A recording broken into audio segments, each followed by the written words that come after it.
The Samsung Galaxy Z Flip 7 gets so much right, it makes me wonder why more people don't carry a flip phone. It has an amazing screen inside and a useful cover display that's truly edge to edge. I wish it had a better processor, and using Samsung's software can be a real drag, but this is still an excellent flip with capabilities competitors can't match, like Samsung's DeX. If you are curious, go check it out, slap it shut, and you will want to take it home. The Galaxy Z Flip 7 starts at $1,099 which is the same price as last year's Z Flip 6.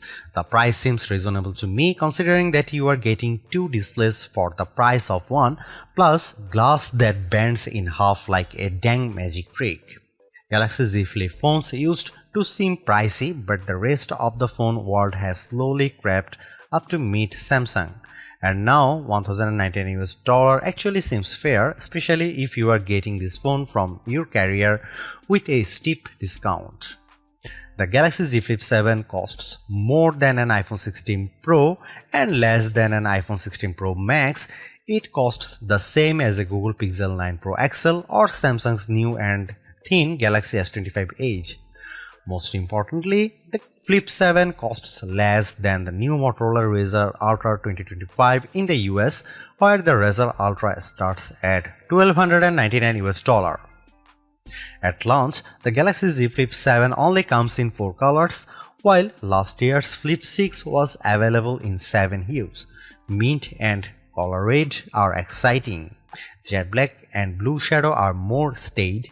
I wish Samsung would try something unique with its materials and finish, but it likes to dress the entire product family in the same sweater for holidays portraits, so all the Galaxy phones look alike finish-wise. When Samsung admitted that the Galaxy Z Flip 7 would use its own Exynos 2500 processor instead of the Snapdragon 8 Elite for Galaxy found in every other flagship Galaxy phone this year, it was like a record scratch moment from a comedy show. Rumors suggest this would have been the CPU inside every Galaxy S25 phone, but Samsung changed its plan late in the game on those phones. Instead, this new Samsung chip debuted in the Galaxy Z Flip 7. The display is bigger this year, up to 6.9 inches for the internal display from 6.7 inches last year, and the phone is 4mm wider to accommodate this. Otherwise, the specs are mostly unchanged from the Flip 6, 12GB of RAM, a 50MP wide camera, and a 12MP ultra wide, Wi-Fi 7, Gorilla Glass Victus 2 on the back cover.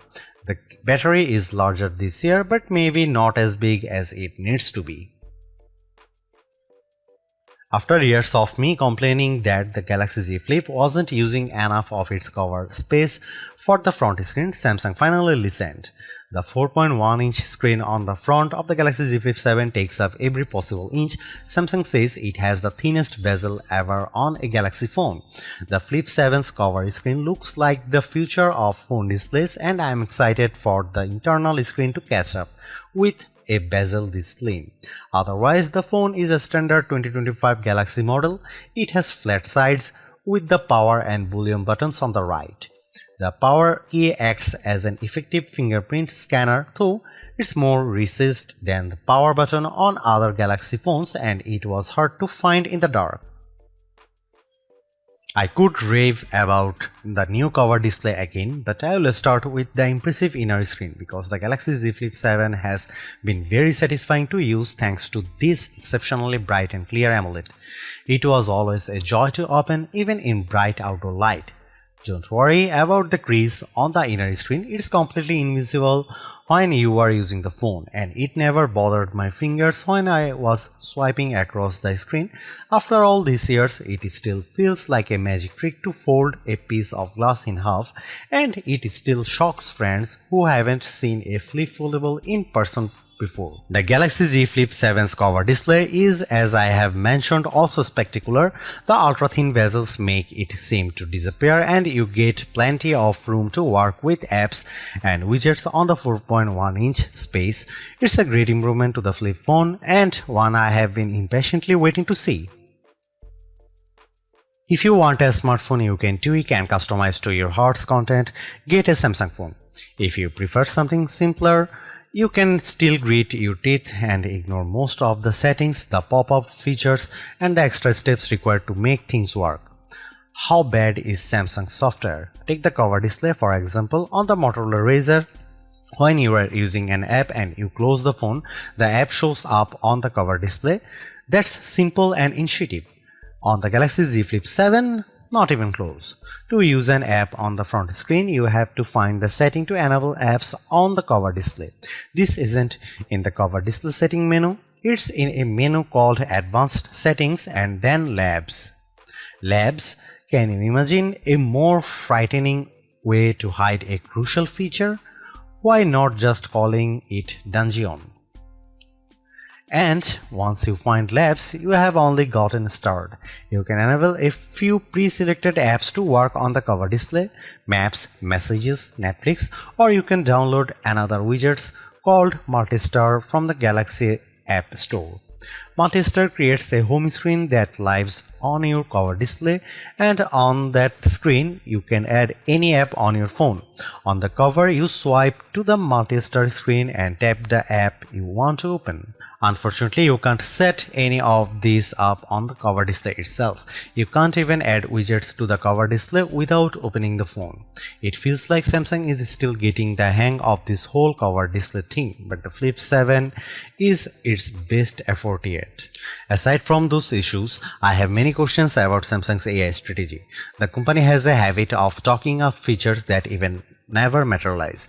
The Galaxy Z Flip 7 was supposed to have a special version of Google Gemini that could talk to me live while the flip screen was half closed. But I haven't been able to find a mode that works that way. Samsung's now brief home screen, widgets and app is also a key selling point for its AI features, but it is truly a useless bit of software. It never offers me more than the weather and the first few appointments on my company calendar, which are always people who scheduled a day off. Samsung promised that this now brief and its Galaxy AI features would offer highly personalized information as the AI gets to know you through your Samsung devices and users' behavior. I carry multiple Samsung phones and wear a Galaxy Watch Ultra, and I have never seen anything personalized for my interests of habits. The Galaxy Z Flip 7 has a good set of cameras that took photos I enjoyed sharing. Images taken with Samsung cameras usually pop with bright colors and a highly sharpened look, but I have noticed on the last couple of phones that Samsung has been toning down this artificial look for a more natural photography style closer to what the iPhone produces. I am all for it. Don't worry, Samsung fans, you still get photos that look great, especially if you opt for Samsung's specialized modes. Samsung's portrait mode is probably the best on any smartphone. It isolated my subject neatly and blurred the background for a gorgeous look. Samsung's food mode is by far the best camera phone mode for taking food photos. I reach for my Galaxy phone whenever I bake something tasty and I want to share it. Samsung's AI editing features are also the best I have used on any smartphone. When you cut an unwanted person or object out of your photo, the Galaxy Z Flip 7 does a perfect job of filling in the gaps. If there are floors, board, or vertical blinds behind them, it fills these in seamlessly. Of course, the Galaxy Z Flip 7's coolest camera trick is letting you use the cover display as your viewfinder for photos. You can take selfies at the full 50 megapixel resolution when you point the main camera at yourself and use the cover display. You can also set the phone in an interesting position, way down low or hanging from up high, and then take shots with voice commands or by signaling the camera with a wave. My only complaint is that lack of a real zoom lens. I have a kid who plays sport and the digital zoom isn't good enough to capture him on the field. If you take photos from far away often, you will miss the lack of real zoom. Maybe Samsung should try a zoom camera instead of an ultra-wide on the Flip 8. Here are some camera samples of the Samsung Galaxy Z Flip 7.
In the end, while not absolutely perfect, the Galaxy Z Flip 7 represents a major step forward for Samsung's pocket-sized foldable series.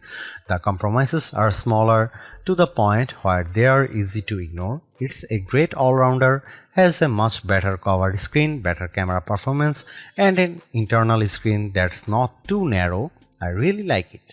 You could argue that Motorola Razr 60 Ultra makes better use of the cover screen, and I'd agree with that assessment, but with the build quality, display quality, software optimizations, and improved cameras, the Galaxy Z Flip 7 is much closer to competing with Motorola's Super Clamshell. And in some ways, it's actually better. This is a wonderful phone and one that's a joy to use.